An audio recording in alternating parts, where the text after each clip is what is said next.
Oke, saya senang banget nih Bang Rustam sudah berapi-api untuk membuka siapa saja yang membuat ijazah ini. Tapi saya tahu motif pembuatan ijazah ini. Ternyata ada seseorang yang mengaku ke saya, dia tahu betul motif pembuatan ijazah ini. Saya sudah tahu motifnya. Apa tuh motifnya? Spill dong, spill. Jadi kenapa ijazah ini tidak ditemukan di KPUD Surakarta? 2005 dan 2010 katanya hilang. Katanya hilang, tapi kita tidak bisa menerima jawaban hilang itu. Nah, 2012 ada sebuah motif di sebuah partai besar ya yang ternyata memaksa untuk mencalonkan Joko Widodo. Terpaksa dicalonkanlah Joko Widodo. Lalu karena Joko Widodo ini masih belum melengkapi katakan dokumen-dokumennya, persyaratan. Hamin sekian, berapa hari lagi nih harus dilengkapi dokumen itu, belum lengkap. Jadi motif-motifnya itu seperti itu. Nah, ini pasar. Pasar Pramuka. Nah, ini biasa saja. Dan ada seorang oknum lah ya, saya bilang oknum dari partai politik yang memang kerjaannya bolak-balik ke Pasar Pramuka. Tidak usah saya buka di sini, kita buka di persidangan ya. Kita buka di persidangan. Benarkah ada oknum partai politik yang kerjanya bolak-balik ke Pasar Pramuka?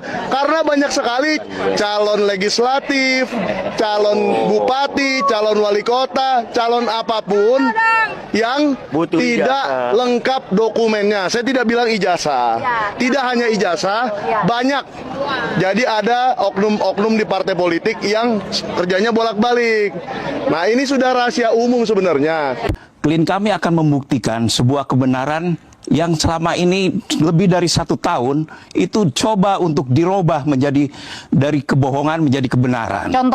Contohnya adalah kami tidak mendapatkan adanya ijazah asli di dalam daftar bukti yang ada. Itu hanya fotokopi. Bagaimana mungkin fotokopi disandingkan dengan katanya? Ini kan ujaran kebencian ya, fitnah. Fitnah. Klien kami melakukan fitnah terhadap siapa? Kalau ada fitnah, berarti dia harus membuktikan bahwa dia itu benar, gitu kan? Ternyata bukti yang awal ini adalah adanya informasi ijazah, kan gitu toh?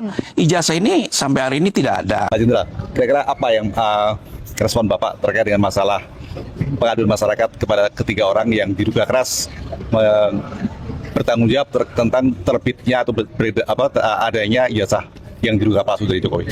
Jadi gini, yang pertama tentunya sudah ketahuan. Saya tadi barusan sidang di Jakarta, PN Jakarta Pusat, itu kami kan gugat tentang masalah ijazah Jokowi yang digunakan ketika mendaftar sebagai wali kota Solo, Gubernur DKI Jakarta, dan Presiden yang 2 kali periode. Itu ijazahnya sama. Dan ijazah itulah yang kita bilang yang di teman-teman selidiki termasuk Bonatua ya, yang melidiki itu adalah ijazah palsu. Ya, itu yang kami kejar, Pak. Kami kejar bahwa kita harus bisa buktikan bahwa ijazah Jokowi yang digunakan ketika menjadi pejabat publik dari wali kota, gubernur, dan presiden menggunakan ijazah palsu. Berarti apa? Berarti Jokowi tidak punya ijazah. Nah, berarti ijazah kan dibuat, Pak. Nah, ijazah yang buat siapa? Nah, kita perkirakan ada aktor-aktor di belakang pembuatan ijazah Jokowi. Antara lain yang Pak Heru adukan ke Dumas hari ini adalah Praktikno yang waktu itu rektor UGM. Kemudian Eko Sulistyo. Nah, ini dicurigai lah ada dugaan mereka itu terlibat di dalam pembuatan ijazah Jokowi. Ini yang mau diselidiki kan, diadukan pada hari ini oleh Pak Rizal Fadilah dan Pak Heru dari UI Awards. Nah, ini kami gembira sekali, Pak. Maka saya dari sidang di PN Jakarta Pusat saya langsung kemari karena ini menyambung. Kita harus bongkar, kita harus tuntaskan bahwa ijazah Jokowi asli apa palsu kan. Jadi kalau asli ya udahlah, kita minta maaf, kita dihukum tidak ada masalah. Tapi kalau palsu ya harus dibuktikan dan buktikan ya secara profesional, transparan. Ya kan harus seperti itu. Dan ini kalau ternyata benar palsu, berarti kita betul-betul telah dikibulin, dibohongin ya, yang pernah jadi wali kota Solo, pernah jadi gubernur DKI, dan pernah jadi presiden 2 periode. Dibohongin oleh namanya Joko Widodo. Nah ini mudah-mudahan yang Pak Erul laporkan ke Dumas ini bisa dibongkar juga, Pak. Ya, dan kita berharap agar Barreskrim juga segera merespon ya. Ya, merespon secara profesional ya. Profesional, sesuai dengan mereka presisi. Ya, betul, presisi. Ya. Harus keadilan harus ditegakkan, kebenaran harus ditegakkan, kejujuran harus ditegakkan, Pak. Satu lagi detail, ini kan pernah beredar di media bahwa ketika beliau jadi wali kota itu gelarnya Dr. Andes. Ya. Nah, jadi, saya pernah baca. Nah, itu. Saya pernah baca. Jadi agak menarik juga kalau ada yang bisa membuktikan bahwa dia pernah mengajukan sebagai seorang Dr. Andes ya. Dan yang paling jelas terang benderang itu foto di ijazah yang dipakai untuk mendaftar calon. Sama semua. Ya, sama, dan itu kita yakinin bukan foto Jokowi. dia. Ya. Bukan. Bibirnya beda, giginya beda, kemudian berkacamata. Oke lah. Bisa aja dulu kacamata, sekarang enggak, tapi jarang-jarang loh. Jarang. Biasanya kalau dulu kacamata, sekarang kacamata, terbalik. Ini terbalik. Ya. Beda, Pak, kelihatan. Ya. Nah, mudah-mudahan ini kita tidak bisa tetap azas praduga tak bersalah, kan kita harus junjung tinggi. Ya. Makanya kami ya bersama teman pejuang ini ingin membuktikan supaya bangsa Indonesia tidak tertipu. Ya, itu yang kita mau tegakkan, Pak. Iya. Bang Marwan, kira-kira apa nih tambahan komentar dari Abang terkait dengan masalah yang sedang seru ini, Bang? Silakan. Iya, terima kasih. Assalamualaikum warahmatullahi wabarakatuh. Jadi sekarang kan kita siap-siap mengikuti persidangan terhadap 2 teman kita, Mas Roy dan Bu Tifa ya, yang ini kaitannya dengan pengaduan Jokowi ke Polda pada bulan April.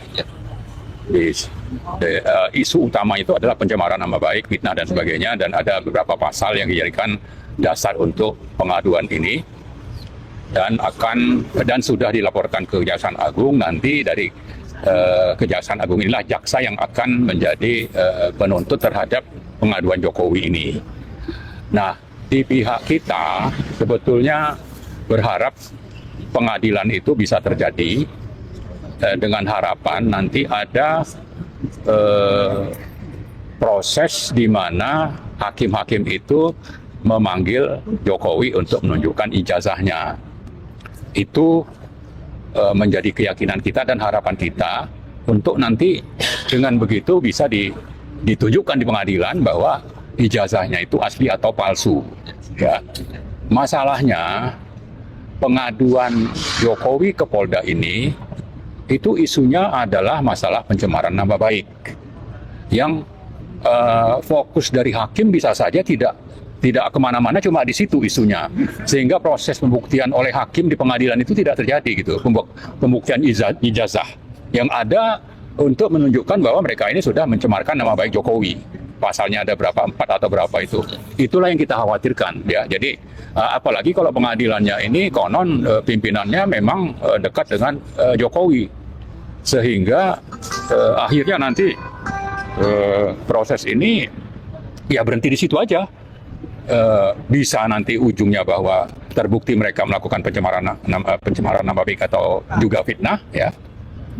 Kemudian pengadilan itu sendiri tidak akan memproses pembuktian ijazah dari Jokowi. Selesai di sana. Syukur kalau teman kita itu nanti bisa lolos. Tapi kalau tidak, berarti terjadi kezoliman.